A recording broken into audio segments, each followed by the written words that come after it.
Hello, very good morning, children. Welcome to the class SST, class 10th. Now, yesterday we are talking about 13th April of infamous Jallianwala Bagh के बारे में बात कर रहे थे, and today I am going to take the topics that is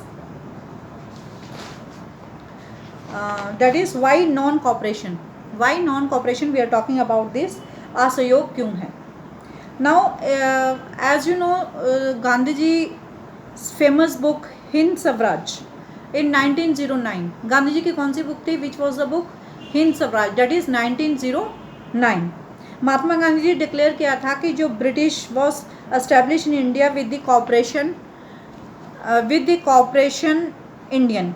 ना गांधी जी ने कहा था कि जो हिंद स्वराज बुक में लिखा था, उन्होंने अपनी एक किताब में लिखा था कि 1900 में गांधी जी ने कहा था कि ये भारत के ब्रिटिश शासन जो भारतीय के सहयोग से ही स्थापित हुआ था. ब्रिटिश लोगों ने ये रूल जो स्थापित किया था, शासन जो ब्रिटिश शासन स्थापित किया था, ब्रिटिश इस्टेब्लिश किया था, वो इंडियन के सहयोग से किया था. अगर इंडियन इन्हें सहयोग नहीं देते तो वो कभी भी ये इस्टेब्लिश नहीं कर सकते थे. तो उन्होंने नहीं कर सकते थे, ये अपना शासन को नहीं कर सकते थे. अगर भारत के लोग अपना सहयोग वापस ले लें, तो उन्होंने कहा था अगर ब्रिटिश लोग अपना शासन वापस ले लें तो क्या होगा? तो वो उनका शासन ख़त्म हो जाएगा. तो they have to which they have established in India British rule, it will be over, it will be ख़त्म हो जाएगा. नाउ उसके बाद उन्होंने ये कहा था कि अगर non cooperate British rule in India would be collapsed within the years, कि कुछ सालों में ही, कुछ समय में ही ये ख़त्म हो जाएगा और स्वराज्य आ जाएगा. And he could non cooperation become a movement. अब non cooperation how did it become a movement? ये आंदोलन कैसे बना था?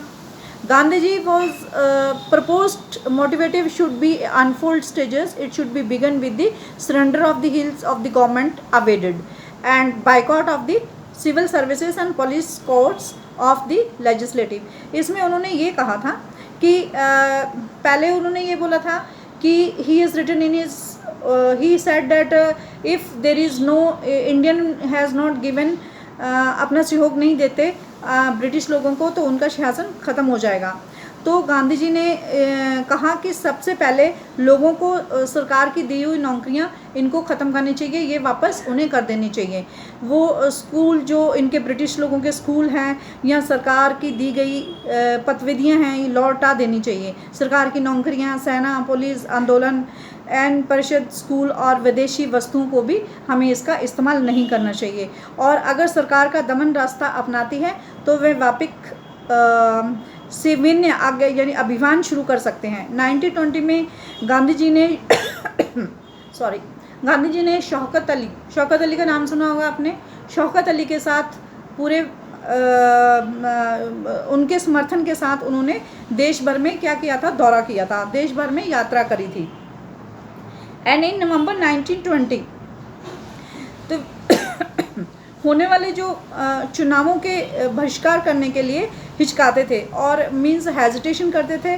और सितंबर से दिसंबर से कांग्रेस भी बड़ा इनका खींचातानी कर रही थी. एंड 1920 में कांग्रेस के कानपुर अशरियत में एक समझौता हुआ और उसके सहयोग के कार्यक्रम की स्वीकृति पर, उनकी हाँ पर उनको मोहर लगानी पड़ी.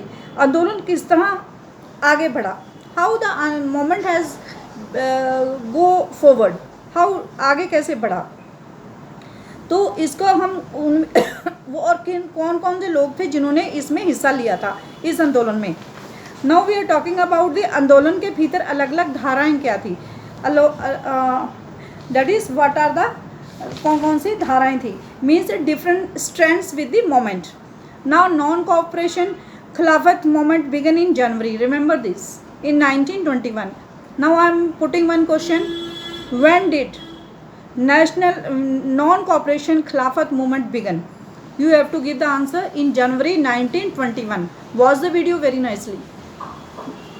Again I am repeating. Non-cooperation Khilafat movement began in January 1921. 21 में शुरू हुआ था. एंड सोशल, उनके सामाजिक जो ग्रुप थे उन्होंने पार्टिसिपेट किया था इस ग्रुप में, social groups and there are many groups also, various groups means तरह तरह के ग्रुप्स थे जिन्होंने इस आंदोलन में हिस्सा लिया था। And all of them response in this, सबने रिस्पॉन्स किया था और उन्होंने कहा था to the call of the swaraj और swaraj, but the term meant different things to be different people. तो उन्होंने ये कहा था कि स्वराज्य के आशयात को स्वीकार किया था। नाउ शहरों का आंदोलन, I am talking about the next topic, that is शहरों का आंदोलन। The movement in the town, the movement started in the middle class से स्टार्ट हुआ था, पार्टिसिपेट हुआ था इन द सिटीज़ में। थाउजेंड्स ऑफ द स्टूडेंट्स है जो left government controlled school and colleges and headmaster, teacher, इन सब लोगों ने, लॉयर थे, वकील थे, लीगल प्रैक्टिस, ये सब उन्होंने छोड़ दी। कौंसिल इलेक्शन में बाइकॉटेड कर दिया and provinces except Madras they way justice party of non Brahmins evening entering the council on was one of the gaining some power. Now in this what they did, उन्होंने कैसे किया शहरों में आंदोलन, उन्होंने आंदोलन की शुरुआत शहरी मध्यवर्ग हिस्सेदार से के सत्य पे के साथ हुई थी। हज़ारों विद्यार्थी थे जो स्कूल थे और लोगों ने स्कूल छोड़ दिए, कॉलेज छोड़ दिए, हेडमास्टरी छोड़ दी, बहुत सारे ऐसे टीचर्स थे जिन्होंने इस्तीफ़ा दे दिया, जिन्होंने रिज़ाइन दे दिया, और वकीलों ने मुकदमा लड़ना बंद कर दिया। बहुत सारी ऐसी चीज़ें हुई थी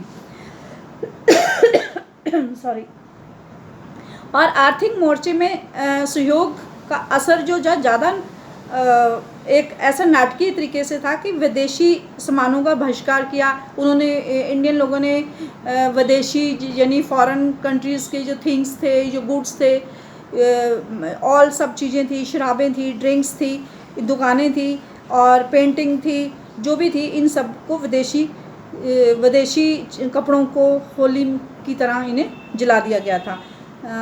होली जलाई जाने लगी थी। और 1921 में, रिमेंबर दिस डेट, 1921 से और 1920 के बीच विदेशी कपड़ों का आयात आधा रह गया था, मीन्स हाफ ऑफ देम, बहुत कम लोग थे जो इनको यूज़ करते थे, अंडरस्टैंड। और बहुत सारे ऐसे स्थान भी थे जो व्यापारियों ने विदेशी चीज़ों को और व्यापार करने को, विदेशी व्यापार के पैसा लगाने से, विदेशी व्यापार करने से या विदेशी पैसा लगाने पे उन्होंने इनकार कर दिया था कि हम विदेशी चीज़ों पे पैसा नहीं लगाएंगे, विदेशी व्यापार नहीं करेंगे, ये सब चीज़ें उन्होंने छोड़ दी थी। कुछ समय के बाद जो शहरों में आंदोलन धीमा पड़ गया था और इसके बाद खादी का कपड़ा जो मिलों में भारी पैमाने में बनने लगा था, अंडरस्टैंड।